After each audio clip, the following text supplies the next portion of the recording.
A crisis is escalating on America's border with Mexico. Children are flooding into the United States looking for their parents.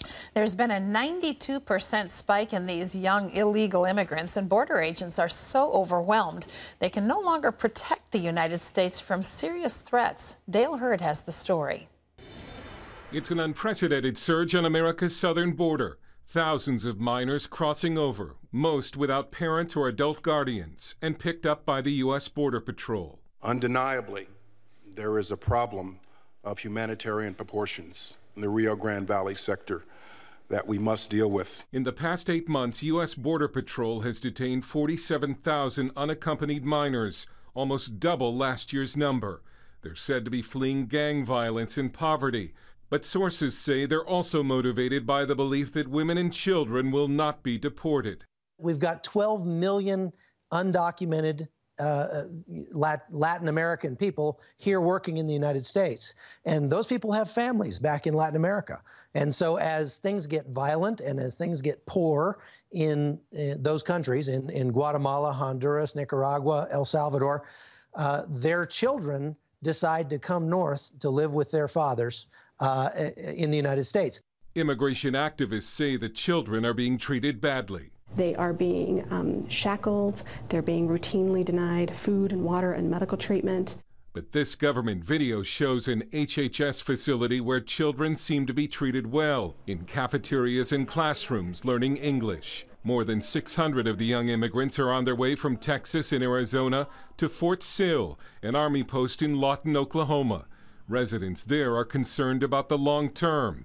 Who will take care of them? We don't have the answers to the questions. We know that Oklahoma will be overburdened if these children should be released into Oklahoma. To the south on America's border, one source says the U.S. is fighting a losing battle against this immigrant surge. Dale Hurd, CBN News. You don't have to look too far for the cause of this, and we shouldn't be that surprised. When you start talking about amnesty, when you start talking about you have a path to citizenship if you're in the United States illegally, and then you send the signal if your children come through to join you, well, we'll help deliver them to you if they just manage to get across the border.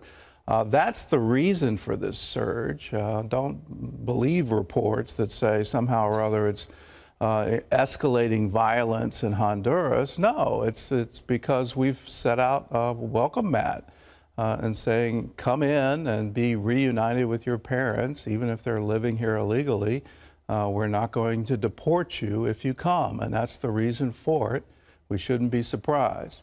Well, in other news, Islamic insurgents are sweeping through Iraq, threatening to tear the country apart. John Jessup has more on that story from our CBN News Bureau in Washington. John? Gordon, radical Islamic militants are poised to march on Baghdad. These extremist fighters are known as ISIS, or the Islamic State of Iraq and Syria, and they've already captured more cities about 30 miles outside of Iraq's capital. George Thomas has the latest.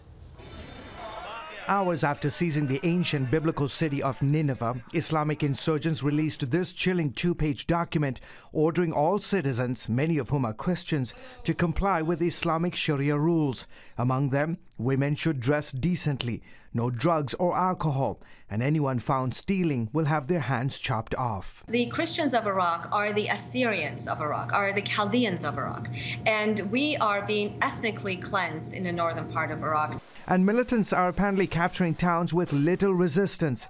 ISIS fighters posted a video on YouTube showing thousands of Iraqi soldiers and police in Tikrit with their hands behind their heads.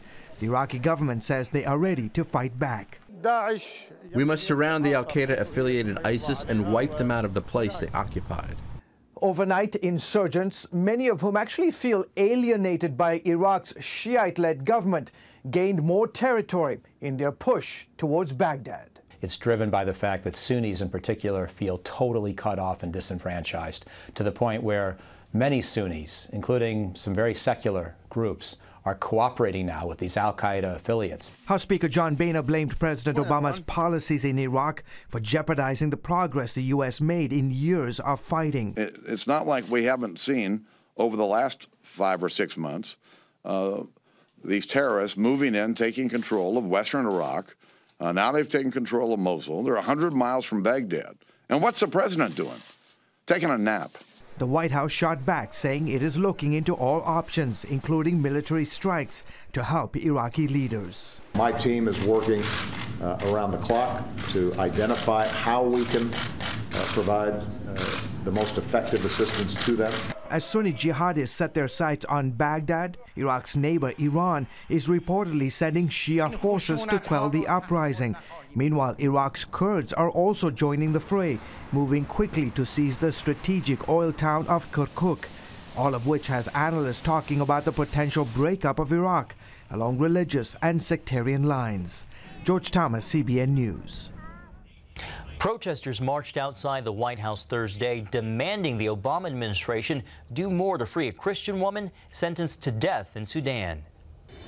Government of Sudan is proposing to do to this young mother is grotesque, it is immoral, it is horrendous, it is wrong. Very simply, the fact that she is a Christian, that she attends a local Catholic church, is deemed a crime there, and for that crime, she has been sentenced to 100 lashes and then to hang by the neck till dead.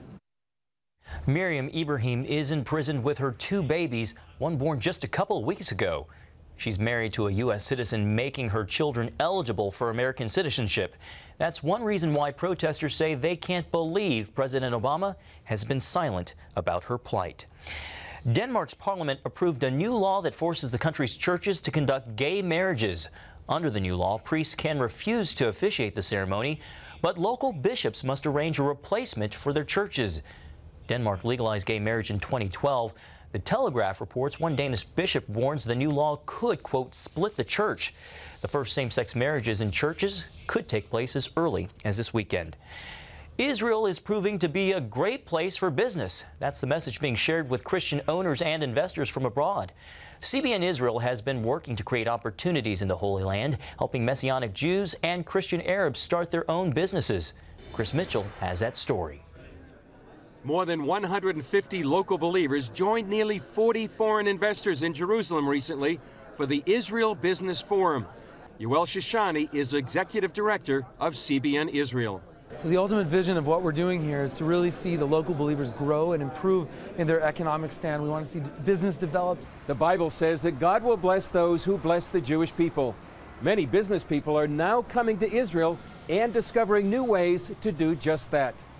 Mordecai Wiseman of Israel First Fruits Center for Economic Advancement joined CBN Israel to make this event happen. But when you come here and you see the sights and you meet the people and God speaks to you, touches your heart, something changes. And a lot of the investors just talk about recognizing that God is doing something new in them. It's not just about writing a check, it's about engaging fully. There's great opportunity here for any investor, but I think more than just the opportunity, the quality and the caliber of the people here in Israel, it's worth investing into.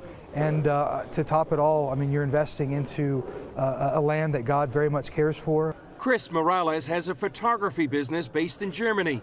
He says he wants to be a testimony that God's ways work even in business. You can be honest, you can have integrity, and you can be profitable and successful, all while following God's principles. Evan Lieberman is an Israeli investment consultant. The Bible indicates that there's a great prosperity that's going to happen to Israel at some point. We're already seeing the first 60 years of the growth. It's phenomenal, not just from growing a nation, but growing the economy, growing businesses. Software CEO Najed Assam is a Christian Arab from Nazareth. The biggest value I see is to bring healing and unity to the body of Christ in the Holy Land through business. Assam says when believing Israeli Jews and Arabs sit together to learn about business, they come to know each other on a personal level. They know that there is a common thing between them more than just being Israelis, which is the love of Jesus Christ, and it brings them closer and closer together and reduces the gap that is created by media, by news and other means. Shoshani says he wants to challenge Christian businessmen and others from abroad. Come, experience, learn, and ask the Lord what your involvement needs to be. Chris Mitchell, CBN News, Jerusalem. Gordon, Forbes magazine ranked Israel the third most innovative country in the world, and you saw that firsthand in your Emmy-nominated series, Made in Israel.